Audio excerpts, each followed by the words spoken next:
Entonces eso es bastante importante. Eso es mirroring. Entonces que ven que mirroring es una opción bastante interesante para tener alta disponibilidad del SQL Server. Pero también otra de las opciones que existen es el server clustering. El server clustering es bastante bueno, lo que se necesita es más hardware. ¿Por qué necesito más hardware? Porque parte de lo que requisitos del server clustering es tener una SAN y que las bases de datos estén en SAN. Entonces, si ustedes no tienen una SAN o no tienen un arreglo de discos duros externos, no pueden implementar el clustering con SQL Server. Entonces, ¿cuál es el concepto de clustering? El concepto de clustering es el siguiente.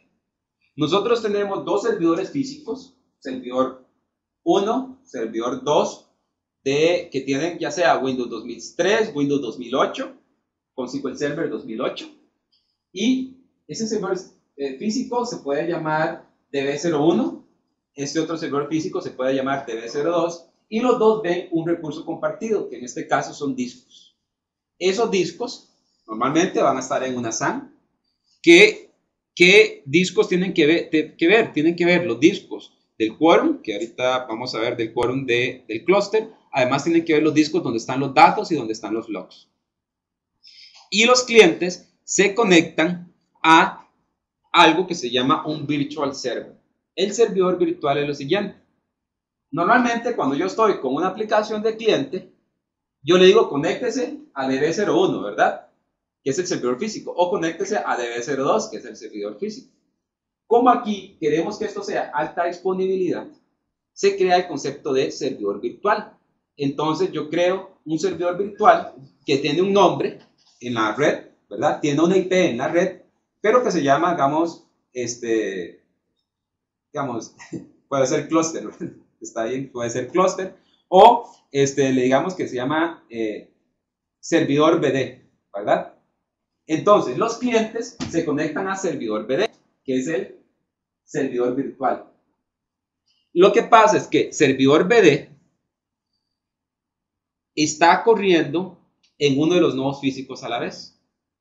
Ese nombre está redireccionado a uno de los nodos físicos. Entonces, si este es el servidor principal que está arriba o el nodo activo, entonces el nombre servidor BD está en este nodo, que es el BD01. Entonces, cuando un cliente se conecta a servidor BD, en realidad se está conectando a BD01. Después, ¿qué pasa? BD01 se cae. Algo le pasa, se pierde la red. Entonces, el servicio de clustering pasa todos los servicios de SQL Server hacia BD02. Y pasa el nombre de servidor BD hacia BD02. Y además, todos los discos compartidos ahora los tiene, dueño es BD02. Eso es algo interesante, digamos, las personas no pueden, cuando están programando, si están en un clúster, conectarse directamente con el nombre de BD01 o BD02. No pueden utilizar los nombres físicos, que es algo que yo vi hace poco, fui donde una instalación de un cliente y específicamente las desarrolladores estaban conectándose al servidor físico.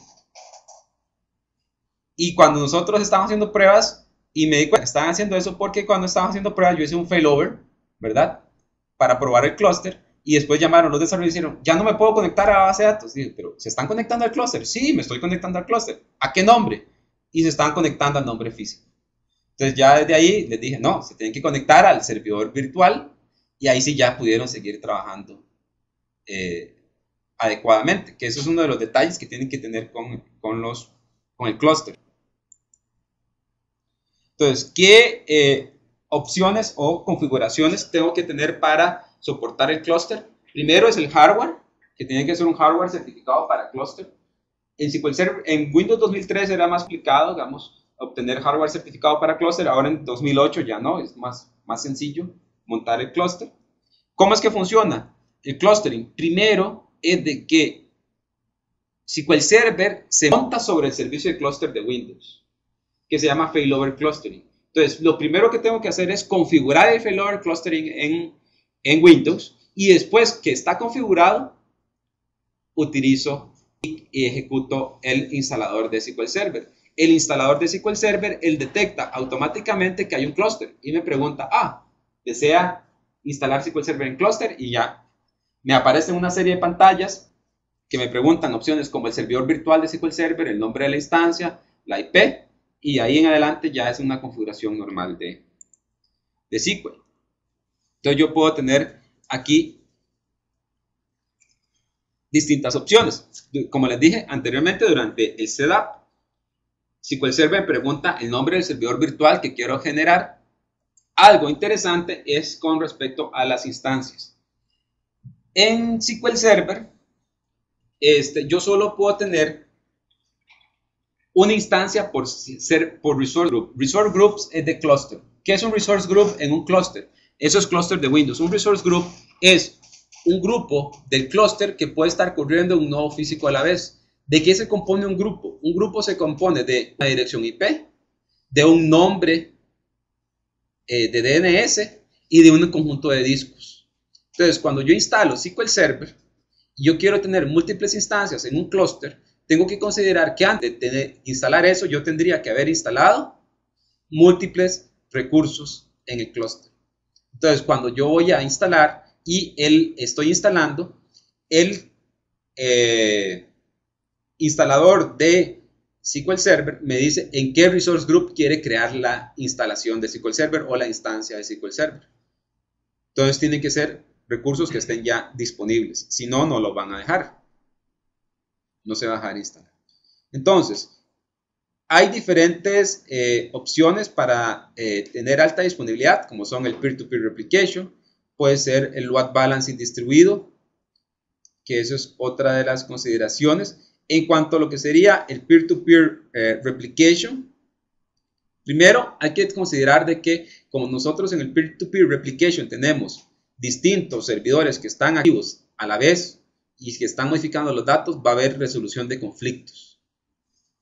Entonces, ¿qué pasa si una fila es modificada en todos los servidores a la vez? ¿Quién gana? Entonces, ese es un problema que hay que tomar en cuenta. Después, puedo tener alta disponibilidad y escalabilidad con el peer-to-peer replication, porque como los dos servidores son activos, entonces los usuarios se pueden direccionar a diferentes servidores. En un servidor hacen las transaccionales y en otro servidor hacen los reportes. También hay que tomar en cuenta el tráfico de red. Digamos que los servidores tienen que tener activos y además si se pierde el tráfico, después todas las replicaciones quedaron suspendidas y cuando levanta se van a tener que poner en sincronía. Después está algo que se llama, que es más que todo un concepto, que es el implementar Distributed Load Balancing. El Distributed Load Balancing es lo siguiente: yo tengo los clientes y tengo varios servidores de SQL Server y estos servidores están en peer-to-peer replication, ¿verdad? O son diferentes instancias, son diferentes clusters.